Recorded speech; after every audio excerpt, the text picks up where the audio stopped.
चील आंटी मुझे छोड़ दो प्लीज, चील आंटी मुझे छोड़ दो। मेरी मम्मा मेरे लिए भोजन लेने गई हैं। अगर मैं उन्हें घोंसले में नहीं मिलूंगी तो वो बहुत परेशान हो जाएंगी। प्लीज चील आंटी मुझे छोड़ दो। अरे ऐसे कैसे छोड़ दूं? इतनी तेज बारिश में बड़ी मुश्किल से तो तू मुझे खाने के लिए मिली है और तू कहती है कि मैं तुझे छोड़ दूं? नहीं, मैं तुझे नहीं छोड़ूंगी।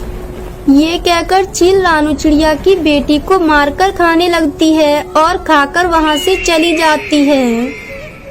मेरी बच्ची, मेरी इकलौती बच्ची थी और वो जालिम चील उसे भी मारकर खा गई। मेरी बच्ची, अब मैं उसके बिना कैसे रहूंगी। रानू चिड़िया वाला जंगल बहुत सुंदर था। उस जंगल में खाने पीने की कोई कमी नहीं थी। शायद यही वजह थी, इसी वजह से जंगल के सभी पक्षी बहुत प्यार से रहते थे। वो सभी इकट्ठे होकर भोजन लेने जाते थे और फिर रात में इकट्ठे होकर सभी गप्पे लड़ाते थे। लेकिन अब उनकी ये खुशियाँ ज्यादा दिनों तक रहने वाली नहीं थी, क्योंकि आज उस जंगल में एक जालिम चील ने अपना बसेरा कर लिया था। ये जंगल तो कितना हरा भरा है और यहाँ तो मुझे मांस भी बहुत जल्दी मिल जाया करेगा। आज तो मैं सफर से थकी हुई हूँ। कल से मैं मुंह अंधेरे जाऊंगी अपने शिकार के लिए, जब सभी पक्षी भोजन की खोज में चले जाएंगे। ये कहकर वो चील सो जाती है और फिर सुबह भी हो जाती है। दोस्तों, आए तो हम सब झरने की तरफ जाएंगे क्योंकि मेरा फूल देखने का बहुत मन कर रहा है।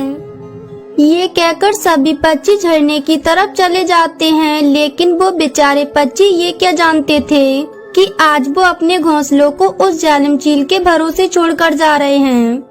चलो, अब ये अच्छा मौका है। सभी पक्षी चले गए होंगे अपनी भोजन की खोज में। किसी का बच्चा तो मिल ही जाएगा घोंसले में। अगर किसी का अंडा मिल जाएगा तो भी काम चल जाएगा।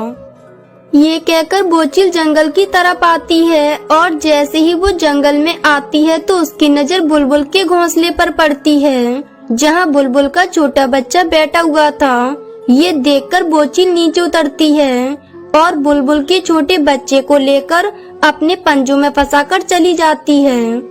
चलो, अब सबने खूब मौज मस्ती कर ली, अब हमें जाना चाहिए।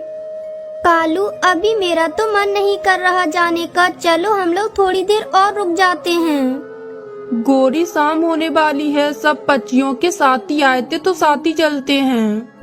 ना जाने क्यों आज मेरा मन बहुत घबरा रहा है। चलो, अब हमें घर चलना चाहिए। ये कहकर सब पक्षी अपने जंगल की तरफ लौट जाते हैं। मेरी बेटी कहाँ चली गई? वो तो अभी बहुत छोटी है और वो तो उड़ भी नहीं सकती है। फिर वो कहाँ चली गई? बुलबुल ऐसे जोर जोर से रोने लग जाती है। मैं चिड़िया के घर जाकर देखती हूँ। काश मेरी बेटी उसी के घोंसले में चली गई हो। बुलबुल ये तो जानती थी कि उसकी बेटी अभी उड़ नहीं सकती थी, तो कोई जालिम चील उसे उठाकर ले गई होगी। लेकिन फिर भी वो अपने दिल को तसल्ली देने के लिए चिड़िया के घर चली जाती है। बुलबुल, क्या हुआ? तुम ऐसे क्यों रो रही हो? सब कुछ ठीक तो है ना? रानू, मेरी बेटी नहीं है घोंसले में। क्या मेरी बेटी तुम्हारी तरफ तो नहीं आ गई? नहीं बुलबुल, यहाँ तो कोई नहीं आया। मेरा बेटा तो सुबह से अकेला ही बैठा है। मम्मा, जब आप लोग भोजन की खोज में गए थे तब मैंने आसमान में एक चील उड़ती हुई देखी थी। मैं तो उसे देखकर पत्तों में छिप गया था। फिर तो वो जालिम चील ही उठाकर ले गई होगी मेरी बेटी को। लेकिन बुलबुल, हमारे जंगल में तो कोई चील नहीं रहती। हम सुबह तुम्हारी बेटी की खोज करेंगे क्योंकि अभी तो रात हो गई है। तुम आज की रात मेरे घोंसले में ही सो जाओ। फिर रात भी गहरी हो जाती है। रानू और कुक्कू तो सो जाते हैं, लेकिन बुलबुल तो सारी रात बैठी रोती रहती है और फिर सुबह भी हो जाती है। सुबह तोता, कबूतर और कालू कौवा घबराए हुए रानू के घोंसले की तरफ आते हैं। बुलबुल, मैंने देखा कि पहाड़ों पर हमारे जंगल में एक चील आ गई है और मैंने ये भी देखा कि उसके घोंसले में तुम्हारी बेटी के पंख पड़े हुए थे। नहीं, खा लिया उस जालिम ने मेरी बेटी को। मैं क्यों चली गई थी भोजन की तलाश में? अगर ना जाती तो मेरी बेटी आज मेरे पास होती। बुलबुल अब क्या हो सकता है, हम मुकाबला भी तो नहीं कर सकते उस जालिम चील का। चिड़िया, अब तो वो जालिम चील बारी बारी से हमारे बच्चों को खाएगी और फिर हमें। फिर वो सभी पक्षी बहुत ज्यादा नाराज हो जाते हैं और फिर वो सभी अपने अपने घर की तरफ चले जाते हैं। कालू, मेरा मन तो बहुत डर रहा है और मेरा जग्गू तो बहुत छोटा है, वो तो अभी उड़ भी नहीं पाएगा। अगर उसे वो चील ले गई तो मैं तो मर ही जाऊंगी। आज वो फिर से आएगी चील और फिर ले जाएगी किसी न किसी बच्चे को। गोरी, सब पक्षी ही परेशान हैं। कालू, मुझे सबकी क्या चिंता, मुझे तो बस अपने जग्गू की चिंता है। मैं सुबह से सोच रही हूँ और मैंने एक उपाय सोचा है जिससे वो चील हमारे जग्गू को नहीं खाएगी।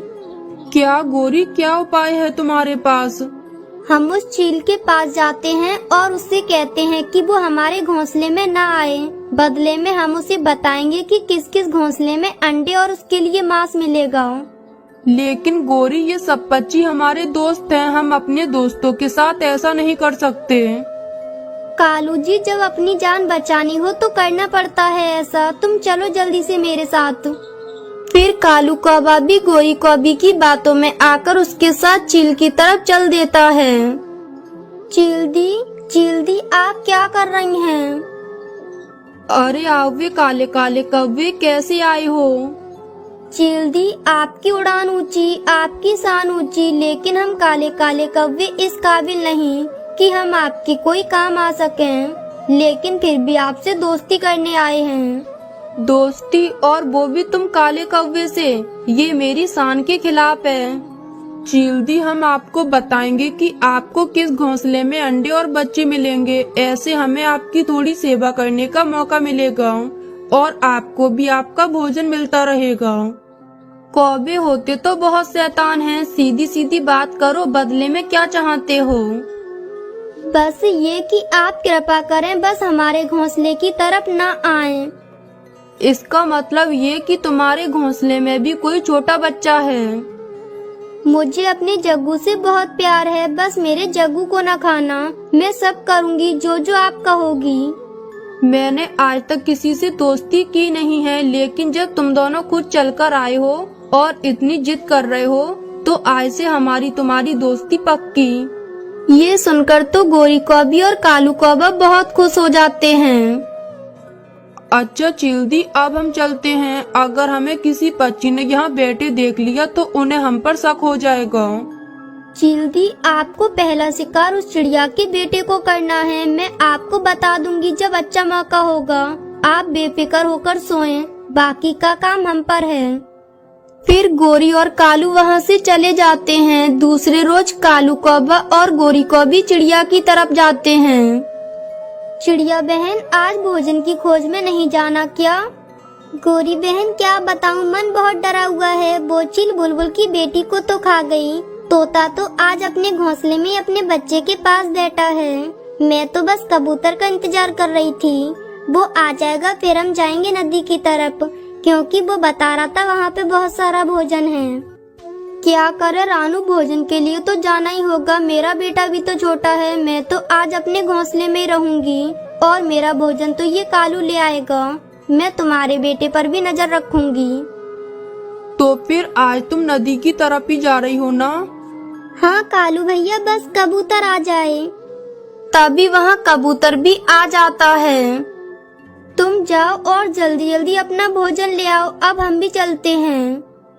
और फिर गोरी और कालू भी वहाँ से चले जाते हैं। चिड़िया, ये शैतान क्या कह रहे थे? कुछ नहीं, बस पूछ रहे थे कि भोजन लेने कब जाना है। चिड़िया, मुझे तोते ने बताया कि कल शाम ये दोनों चील के पास बैठे बहुत गप्पे लड़ा रहे थे उससे। रानू, तुम एक काम करो, कुकू को भी अपने साथ लेकर चलो। मुझे बहुत डर लग रहा है। हम दोनों बारी बारी उठा लेंगे कुकू को। कबूतर भैया, मैं भी बहुत डरी हुई हूँ, हम ऐसा ही करते हैं। फिर उसके बाद रानू चिड़िया अपने बेटे कुकू को साथ लेकर कबूतर के साथ भोजन लेने नदी की तरफ चली जाती है। गोरी, मैं भोजन लेने जा रहा हूँ और तुम चील की तरफ जाओ और उसे बताओ कि रास्ता साफ है। चिड़िया भोजन लेने नदी की तरफ गई है और उसका बेटा घोंसले में अकेला है। फिर कालू कौवा भोजन लेने चला जाता है और गोरी कौवी चील को बताने के लिए उसकी तरफ जाती है। लेकिन गोरी कौवी ये नहीं जानती थी कि आज रानू चिड़िया अपने बेटे को भोजन लेने साथ ही लेकर गई है। वो तो चील के पास आ जाती है। चील दी जल्दी से जाइए, आपका शिकार तैयार है। रानू चिड़िया का बेटा घोंसले में अकेला है और रानू चिड़िया भोजन लेने नदी की तरफ गई है। ये हुई ना बात, तुम मेरी अच्छी सहेली हो। ये कहकर चील चिड़िया के घर की तरफ चली जाती है। मुझे भी बहुत भूख लगी है, मैं भी कहीं से फल वगैरह ढूंढकर खा लेती हूँ, क्योंकि अब मेरी सहेली मेरे घोंसले की तरफ तो जाएगी नहीं। फिर गोरी कौवी फल ढूंढने बाग की तरफ चली जाती है और जैसे ही चील चिड़िया के घोंसले में आती है तो देखती है कि वहाँ तो कुछ भी नहीं था। ये देखकर उसे गुस्सा आ जाता है। फिर वो थोड़ा आगे बढ़ती है तो देखती है कि एक तोते के घोंसले में बच्चा तो था, लेकिन तोता तो उसी की तरफ देख रहा था। मैं कल शाम से भूखी हूँ और इन कौवों ने मेरे साथ मजाक किया है, मुझसे झूठ बोला है। मुझे बहुत भूख लगी है। मैं एक काम करती हूँ, कौवों के घोंसले की तरफ ही चली जाती हूँ। वहाँ तो मुझे मांस पक्का मिल जाएगा। जग्गू नाम है मेरे आज के शिकार का। ये कहकर चील कौवों के घोंसले में आ जाती है और वो गोरी कौवी के बेटे जग्गू कौवे को मारकर खाने लगती है। गोरी, अब बस कर जाओ, तुम सुबह से पानी पूरी खाए जा रही हो, पेट फट जाएगा तुम्हारा। कालू जी, आप तो हर समय बस मेरे खाने पर ही नजर रखा करो। आखिर मैं मालकिन हूँ इस पानी पूरी की, मेरा जितना जी करेगा मैं उतनी खाऊंगी। कालू और गोरी की जंगल में पानी पूरी की दुकान थी और उनकी वो पानी पूरी बहुत ही स्वादिष्ट थी। सभी पक्षी कालू और गोरी की पानी पूरी खाने के बारे में सोच रहे थे। तोते, क्या तुमने खाई है कालू से पानी पूरी लेकर? कबूतर, यार मैं गया तो था, लेकिन उसकी पानी पूरी तो बहुत महंगी है। मेरे पास एक सेब था, लेकिन वो तो एक प्लेट पानी पूरी के बदले 2 सेब मांग रहा था। तो क्या अब नहीं खाओगे तुम? खाऊंगा तो जरूर, मैं तो एक और सेब ढूंढ कर लाया हूँ, बस अब जा ही रहा था। हाँ, मेरे पास भी ये गेहूं के दाने हैं, तो फिर चलो हम दोनों इकट्ठी पानी पूरी खाने चलते हैं। वैसे भी मैं ये गेहूं के दाने खा खा कर थक गया हूँ। और फिर तोता और कबूतर कालू कौवे की दुकान पर पानी पूरी खाने चले जाते हैं। तुम फिर आ गए तोते, हमने कहा था ना कि एक पानी पूरी की प्लेट में 2 सेब लगेंगे। गोरी बहन, आप क्यों इतना गुस्सा हो रही हो? ये देखो मैं लेकर आया हूँ ना एक और सेब। ये हुई ना बात। चलो कालू जी, आप जल्दी से एक प्लेट दो मेरे तोते भैया को, वो 2 सेब लेकर आए हैं। गोरी बहन, मेरे पास भी ये गेहूं के दाने हैं और होते तो ये भी बहुत अच्छे हैं, इसलिए आप इन्हें रख लो और मुझे भी एक प्लेट पानी पूरी दे दो। वैसे भी मैं ये गेहूं के दाने खा खा कर थक गया हूँ। कबूतर, एक पूरी प्लेट नहीं मिलेगी इन गेहूं के दानों के बदले, आधी प्लेट मिलेगी। लेनी है तो लो, वरना भाग जाओ यहाँ से। गोरी बहन, आधी प्लेट ही दे दो, लेकिन पानी थोड़ा ज्यादा दे देना। और फिर तोता और कबूतर वो पानी पूरी खाने लगते हैं और पानी पूरी खाने के बाद वो दोनों वहाँ से चले जाते हैं। गोरी, तुम ये प्लेटें तो धो लो, अगर और कोई ग्राहक आ गया तो हमारे पास और प्लेटें नहीं हैं, इसलिए न जल्दी से साफ कर दो। ठीक है, मैं धो लूंगी थोड़ी देर बाद। तुमसे तो मैं फालतू बैठी देखी ही नहीं जाती। मम्मा सुना है कि कालू अंकल ने पानी पूरी की दुकान लगाई है। मम्मा, मेरा भी बहुत मन कर रहा है पानी पूरी खाने का। मम्मा प्लीज मुझे भी पानी पूरी खिला लाओ, चलो ना मम्मा। बेटा, वो बहुत महंगी देते हैं पानी पूरी, ऐसे नहीं देते, और बदले में बहुत सारा भोजन भी मांगते हैं, और हमारे पास तो कुछ भी नहीं है।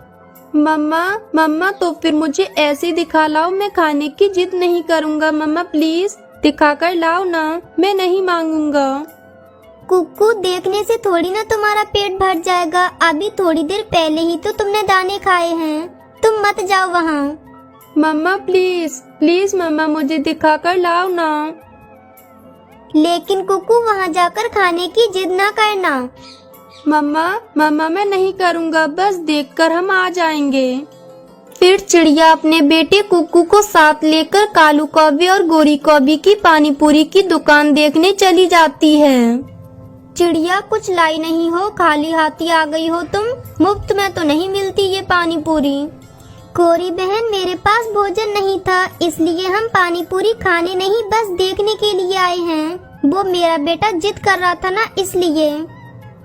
अच्छा चिड़िया तो ये बात है, लेकिन तुमने हमारी पानी पूरी की जो सुगंध ली है उसके बदले में तुम हमें क्या दोगी?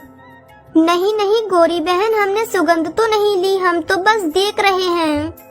तो क्या तुम दोनों माँ बेटे नाक बंद करके बैठे हो? कालू जी तुम देख रहे हो, एक तो इन दोनों माँ बेटों ने हमारी सारी पानी पूरी की सुगंध चुरा ली और ऊपर से ये दोनों कह रहे हैं कि हम तो सिर्फ देख रहे हैं। चलो कुकू अब हम अपने घर चलते हैं। चिड़िया तू ऐसे जाकर तो दिखा, पहले तुम दोनों माँ बेटे ने जो हमारी पानी पूरी की सुगंध ली है उसका हिसाब कर, नहीं तो हमारे थोड़े बर्तन रखे हैं धोने वाले, वो धोकर फिर चली जाना। अगर ऐसे गई तो मैं तुम दोनों माँ बेटों को मारूंगी। कुकू मैंने तुमसे कहा था ना बेटा कि हमारे पास पैसे और भोजन कुछ भी नहीं है। अब देखो गोरी ने कैसे लड़ाई बना ली है। मम्मा सॉरी, अब मैं फिर कभी ऐसा नहीं करूँगा। फिर चिड़िया उन दोनों के बर्तन धोने में लग जाती है। वहीं दूसरी तरफ गोरी और कालू की पानी पूरी की खबर मिट्टू राजा तक भी पहुंच जाती है। सैनिक सुना है कि जंगल में कोई दुकान बनी है पानी पूरी की। जी जी मिट्टू महाराज, लगी तो है और वो कालू और गोरी ने लगाई है। बहुत ही स्वादिष्ट पानी पूरी है उनकी। अगर आप खाएंगे तो मैं लेकर आऊँ आपके लिए। नहीं नहीं सैनिक, मैं खुद जाना चाहता हूँ वहाँ, आखिर मैं भी तो देखूं कि कैसी है वो दुकान। फिर उसके बाद मिट्टू राजा अपने सैनिक के साथ कालू और गोरी की पानी पूरी की दुकान देखने खुद चला जाता है। मिट्टू राजा जी आप क्यों आए यहाँ? आप कोई संदेश भेज देते, हम भेज देते आपके लिए पानी पूरी। वो कालू, मैं तुम्हारी दुकान देखना चाहता था इसलिए मैं खुद आ गया। और ये क्या रानू, तुम यहाँ बर्तन धो रही हो? राजा जी अच्छा हुआ कि आप यहाँ आ गए। राजा जी वो मेरा बेटा। चुप कर जाओ चिड़िया और चुप करके अपना काम करो। मैं बताऊंगी राजा जी को, जरूर बताऊंगी मैं। हाँ बताओ बताओ रानू, क्या बात है? राजा जी मेरा बेटा बहुत जिद कर रहा था कि मुझे कालू अंकल की दुकान देखनी है, इसलिए मैं अपने बेटे को यहाँ ले आई। और ये गोरी कह रही है कि हमने इसकी पानी पूरी की सुगंध चुरा ली है, इसलिए ये मुझसे बर्तन धुलवा रही है। और ये भी कह रही है कि शाम तक मुझे इसके बर्तन धोने होंगे। अच्छा तो ये बात है गोरी, तो इस चिड़िया ने तुम्हारी सारी ही सुगंध चुरा ली है या फिर थोड़ी सी छोड़ी भी है? लगता है मिट्टू राजा जी उल्लू बन गए। हाँ मिट्टू राजा जी, इसने सारी ही सुगंध चुरा ली है, बिल्कुल भी नहीं छोड़ी है। तभी मैं कहूँ कि तुम्हारी इस पानी पूरी से सुगंध क्यों नहीं आ रही? राजा जी आप भी ऐसा ही कह रहे हैं, मैंने कुछ नहीं चुराया। चुप कर जाओ चिड़िया तुम। एक तो गोरी और कालू की तुमने सुगंध चुरा ली और दूसरा नाटक कर रही हो। मैं न्याय देता हूँ तुम्हें। गोरी और कालू तुम दोनों मेरे साथ चलो, मैं तुम दोनों को कीमत देता हूँ जो चिड़िया ने तुम्हारी सुगंध चुराई है। और चिड़िया तुम भी हमारे साथ ही चलो। फिर मिट्टू राजा वहाँ से चला जाता है। कालू देखा मेरा दिमाग, मैंने तो मिट्टू राजा को ही उल्लू बना दिया। आप पानी पूरी बेच रहे हो, मैंने तो इसकी सुगंधी बेच दी। चलो अब जल्दी करो, राजा जी से इसकी कीमत वसूल करने चलते हैं जो ली है इस छोटी चिड़िया ने। और फिर वो सब मिट्टू राजा के दरबार की तरफ आते हैं और वो सभी वहाँ आ जाते हैं। मिट्टू राजा तो उनका सारा ड्रामा समझ गए थे, इसलिए वो तो उन्हें सबक सिखाना चाहते थे। हाँ तो आ गए हो तुम कौवा और कौवी। जी जी महाराज, अब जल्दी से आप हमें कीमत दे दो हमारी सुगंध की। लेकिन तुम दोनों को 2 दिन मेरे पास ही रहना होगा इन पिंजरों में। सिपाहियों इन दोनों को इसमें बंद कर दो। लेकिन मिट्टू राजा हमने क्या किया है? बस कल तक तुम इन पिंजरों में रहोगे तो तुम्हें सब पता चल जाएगा। फिर उसके बाद सिपाही उन दोनों को पिंजड़ों में बंद कर देता है। चिड़िया अब तुम जाओ अपने घर, लेकिन कल जरूर आना। फिर चिड़िया वहाँ से चली जाती है और अगले दिन वो फिर से मिट्टू राजा के पास आ जाती है। गोरी और कालू तो पिंजड़े में कैद थे और उन दोनों को बहुत भूख लगी हुई थी। उनके सामने काफी सारे फल रखे हुए थे, लेकिन वो दोनों सिर्फ उन फलों को देख सकते थे, लेकिन खा नहीं सकते थे। राजा जी, मुझे तो बहुत भूख लगी है, प्लीज आप मुझे कुछ खाने को दे दो। गोरी, तुम कहती हो कि तुम्हें भूख लगी है और तुम्हारे सामने ये इतने सारे फल तो पड़े हुए हैं। तुम पागल बना रही हो हमें।